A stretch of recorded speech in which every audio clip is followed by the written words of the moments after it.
दीदी हम फिजिक्स में बिल्कुल अभी ज़ीरो पे हैं, क्या हम विजेता बैच के वन शॉट वीडियोस देख के फिजिक्स में 95 स्कोर कर सकते हैं? तो बिल्कुल कर सकते हो यार। मैं आपको बताने वाली हूँ इस वीडियो में कि मैंने कैसे 95 स्कोर किया था, मैं फिजिक्स कैसे पढ़ती थी, शॉर्ट नोट्स कैसे बनाती थी। अगर आपसे क्वेश्चंस नहीं बनते मैं उसकी भी टेक्निक बताने वाली हूँ, प्रीवियस ईयर क्वेश्चन कैसे सॉल्व करें, लेक्चर कैसे देखते हैं, डेरिवेशन हो गया, शॉर्ट नोट्स बनाना हो गया, न्यूमेरिकल, ये सारी की सारी चीज़ें मैं आपके साथ डिस्कस करने वाली हूँ।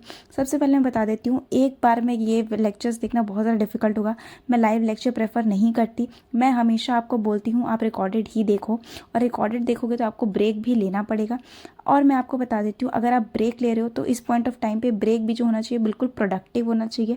तो मैं क्या करती थी यार, इंग्लिश के ना जो लेक्चर्स है वो लगा लेती थी और बस उसी को देखना है। आपको ना तो इंस्टा स्क्रॉल करना है ना स्टैंड अप कॉमेडी वगैरह में अगर आप अपना दिन वेस्ट करोगे। कितने कम दिन रह गए आपके एग्जाम के लिए, तो मैं आपको बोलूँगी आप ना बस एनसीईआरटी वगैरह कुछ मत पढ़ो। आप ना ये एनिमेटेड वीडियोज़ होते हैं ना यूट्यूब पे, वो देख सकते हो। तो ये चैनल है ग्रैंड अकेड, वहाँ से आप ये एनिमेशन वाली वीडियोज़ देखो। 10-15 मिनट में पूरा का पूरा चैप्टर भी कंप्लीट हो जाएगा। और जब आप एनसीईआरटी पढ़ने के लिए बैठोगे आगे इंग्लिश की प्रिपरेशन के लिए, तो आपके दिमाग में आप प्लॉट क्लियर होगा कि अच्छा हाँ मैंने ये सब पढ़ा था।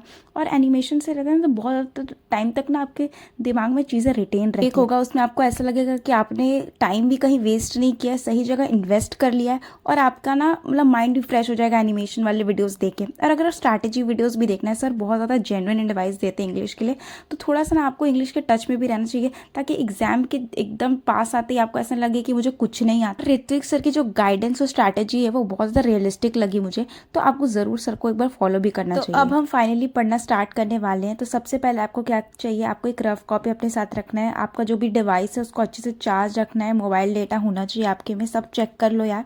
और ये आपको ऐसे शीट लगेगी A4 साइज़ की वाइट वाली, ठीक है। मैं आपको आगे बताऊंगी इसका क्या यूज़ है। तो आप ये सब एक जगह गैदर करके अपने स्टडी टेबल पे या जहाँ पे भी पढ़ते हो वहाँ पे ले आना। एंड फिर हम पढ़ना स्टार्ट करने वाले हैं। सबसे पहले आपको क्या करना है, आपके पास अगर प्रीवियस ईयर क्वेश्चन की बुक है तो वो खोल लो, अगर नहीं है तो ये सेल्फ स्टडी ऐप है, वहाँ पे जाना, जो भी चैप्टर पढ़ने का आज डिसाइड किया उस चैप्टर को खोलना और उसके बाद सिर्फ उसको 5 मिनट देखना है कि उसमें क्या है। आपको ज़ीरो नॉलेज है चैप्टर के बारे में, कोई बात नहीं, बस आपको वो देखना है। अच्छा सॉल्यूशन भी देखना है ना, सॉल्यूशन में मैंने देखा इस चैप्टर में ना बार बार ग्राफ के बहुत ज़्यादा क्वेश्चन आए हैं। मेरे को 2-4 वर्ड ऐसे दिखे, वर्क फंक्शन, काइनेटिक एनर्जी। तो जब टीचर ये क्लास में पढ़ाएंगे तो मेरे को दिमाग में याद आएगा अच्छा कि प्रीवियस ईयर क्वेश्चन में तो ग्राफ बहुत आया था, तो मेरे को ना अच्छे से इसको पढ़ना है। मेरे को ये काइनेटिक एनर्जी वर्ड मैंने सुना था। तो इस तरीके से ना आपके माइंड में कहीं ना कहीं चीज़ें वो फिट हो जाती है कि ये तो प्रीवियस ईयर क्वेश्चन में आ चुका है। जब क्लास में पढ़ा रहे तो मुझे और अटेंटिव होकर पढ़नी है, क्योंकि प्रोबेबिलिटी है कि आगे भी यही। बिलीव मी, उस 5 मिनट में आपको डरना बिल्कुल नहीं है कि इतना सारा क्या है, ये तो मुझे कुछ नहीं आता, इतना सारा कैसे होगा, नहीं। बस आपको अपने आप को हिम्मत रखनी है, टाइम देना है कि नहीं ये टॉपिक जैसे जैसे आएगा ना मुझसे होते जाएगा, ठीक है। तो इसलिए आप ये वाला स्टेप करना बिल्कुल मत भूलना। ये एक वार्म अप सेशन टाइप का होने वाला है आपके लिए। अब आपको टीचर के वन शॉट वीडियो को स्टार्ट करना है देखना, ठीक है। सर जैसे जैसे बताएंगे वही चीज़ें आपको फॉलो करनी है। आपको क्या करना है, कॉपी लेके बैठना है। ऐसा नहीं 6 घंटे बस देख रहे लेक्चर, कुछ एफर्ट नहीं कर रहे, दिमाग नहीं खोलना है, समझना नहीं है। आपको एक एक चीज़ को लिख लिख के अपने आप को समझाना है, ठीक है। 10-10 मिनट के ब्रेक में, जैसे 10 मिनट हुआ, रोको वीडियो को, रिवाइज करो सर ने क्या पढ़ा है। देखो यार आप बोलोगे दीदी 7-7 घंटे के तो लेक्चर है, उसमें आप ऐसे ऐसे और बोल रहे हो कि 5 मिनट तो प्रीवियस ईयर क्वेश्चन देखो, फिर ऐसे 10-10 मिनट रोक रोक के देखो।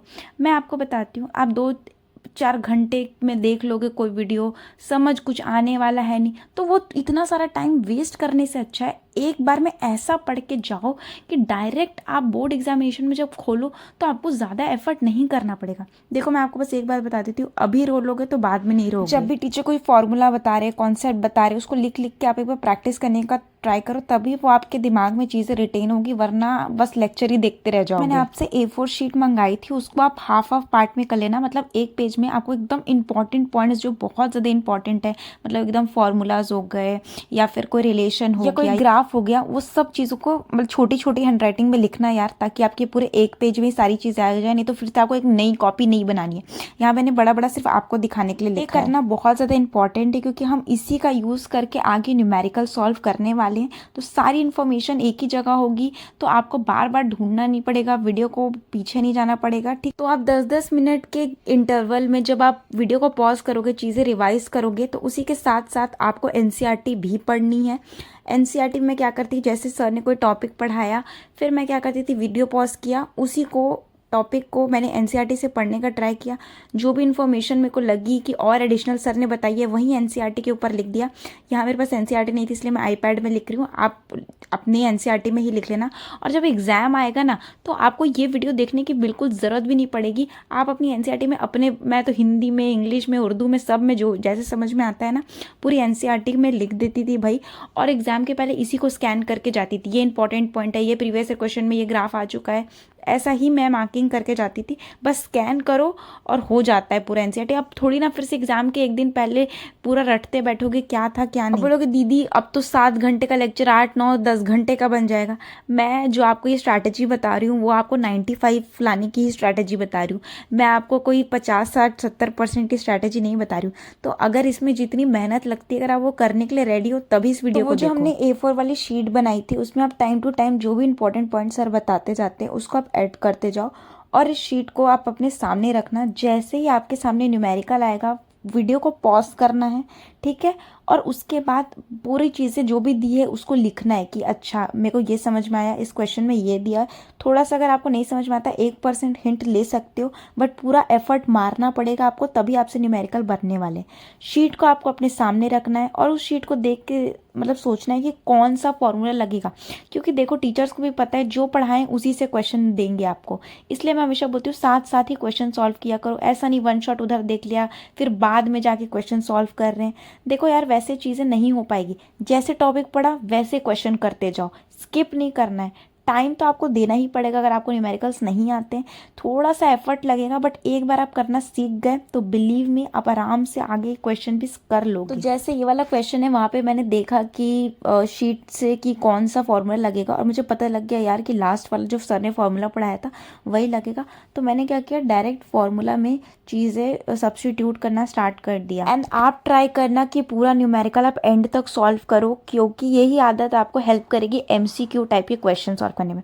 आप बोलते हो ना दीदी अब अभी तो बोर्ड का लेवल बढ़ चुका है, MCQ आता है, असर्शन रीजन आता है, केस बेस्ड आता है, तो हम इसको कैसे करें। विजेता बैच में थोड़ी ना केस बेस्ड करा रहे हैं, या फिर कहीं पे भी ऐसा थोड़ी ना करा रहे हैं, हमको तो उसके लिए अलग से एफर्ट मारना पड़ेगा, अलग से वीडियोस देखनी पड़ेगी।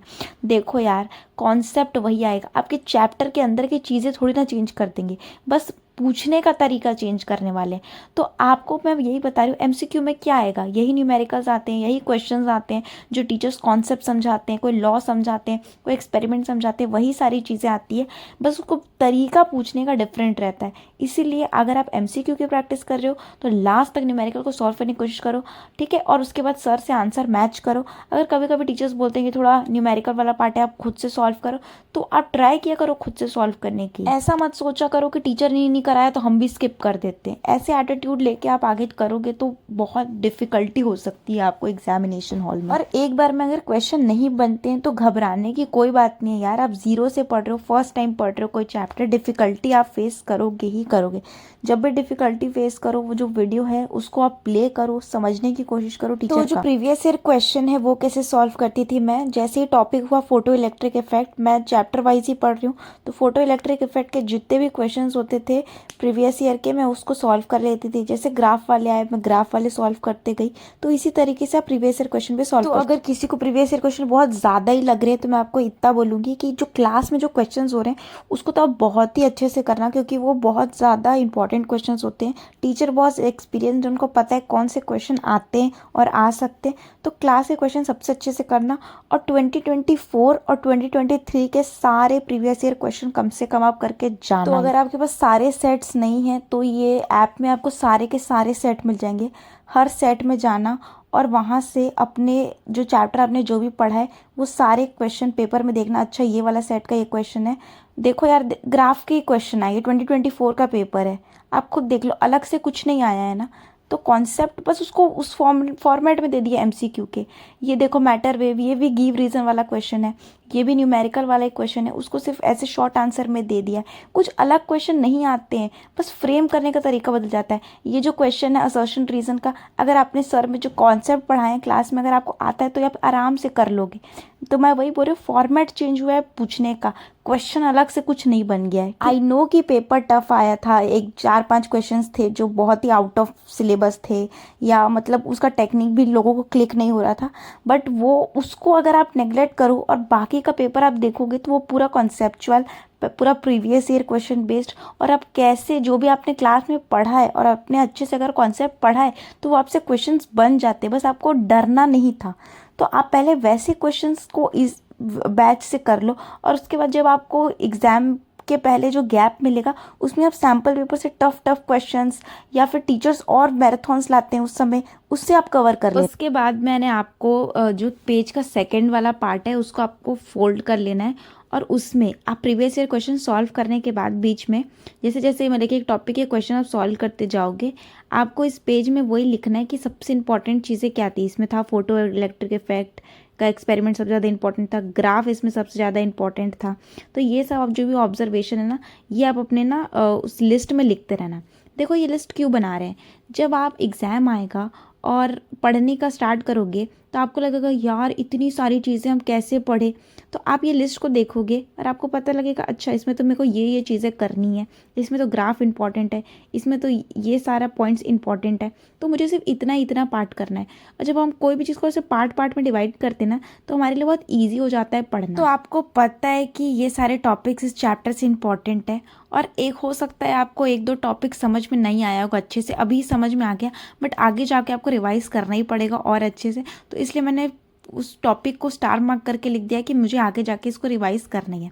सेम आपको न्यूमेरिकल के लिए भी वैसे ही करना है। कोई भी न्यूमेरिकल उस पार्ट टाइम में नहीं बनता है, तो आपको न्यूमेरिकल का क्वेश्चन नंबर लिख लेना है, और जब आप एग्ज़ाम के दिन रिवाइज करोगे ये स्लाइड्स, तो आप क्या करोगे, ये क्वेश्चन को आप फिर से बनाओगे। मैंने लिख दिया जैसे क्वेश्चन नंबर 3 मुझसे नहीं बना, ये क्वेश्चन नंबर 9 मेरे से नहीं बना, तो ठीक है ये मुझे वापस सॉल्व करना ही है। तो आपकी लिस्ट बन के तैयार हो जाएगी। उसके बाद एक और सेक्शन बनाना है आपको, डेरिवेशन। इस चैप्टर में आपने जितने भी डेरिवेशन किए उसको आप एक जगह लिखना। इस चैप्टर में एक ही था, मैंने आपको बोला था कि एक पतली सी छोटी सी कॉपी बना लेना, उसमें सारे डेरिवेशन लिखना, ताकि आप ना रिवाइज कर सको। सो के जैसे ही उठे आपने रिवाइज कर लिया डेरिवेशन, टेंशन नहीं लेनी है, डेरिवेशन इतने हार्ड है, थोड़ा एफर्ट डालोगे आराम से आप। तो एंड होने पे आपके लेक्चर आपके पास से 2 शीट होंगे। एक शीट में आपका पूरा का पूरा शॉर्ट नोट्स होगा जिसमें इंपॉर्टेंट फार्मूला, ग्राफ, जो भी चीज़ें आपको लगती है बहुत ज़्यादा इंपॉर्टेंट है और एग्जाम से पहले मुझे ये रिवाइज करना ही है और मेरे शॉर्ट नोट्स में होना ही चाहिए, वो होगा आपके पास। और आपके पास दूसरा होगा आपका ये चेकलिस्ट पूरा, जिसमें इसमें डेरिवेशन है, जो इंपॉर्टेंट टॉपिक्स है इसमें से रिपीटेड टॉपिक्स है वो हैं, आप कौन कौन से न्यूमेरिकल भूल गए थे वो सब का आपने यहाँ पे बना के रखा है। इन चीज़ों को घुमाना नहीं है, इसको अच्छे तरीके से मतलब रखना है संभाल के, ठीक है। तो इस तरीके से आपका चैप्टर पूरा खत्म हो जाएगा और आपको पता होगा कि मुझे एग्ज़ाम से पहले क्या करना है, ठीक है। और उसके बाद बस आपको जब एग्ज़ाम में गैप मिलेगा तो आपको टेंशन इतनी नहीं लेनी कि मुझे इतना बड़ा चैप्टर में क्या करूँ। आपके पास आपके शॉर्ट नोट्स है, आपको पता है आपको क्या रिवाइज करना है, आपको पता है कि किस पे ज़्यादा ध्यान देना है, इधर उधर की चीज़ें इरेलेवेंट में आप अपना दिमाग नहीं वो करोगे, और लास्ट में आपको बस सैम्पल पेपर सॉल्व करने बहुत सारे, वो गैप में हो जाएगा आराम से अगर आप सही टाइम पे हर एक चैप्टर को सही तरीके से ख़त्म कर लोगे तो।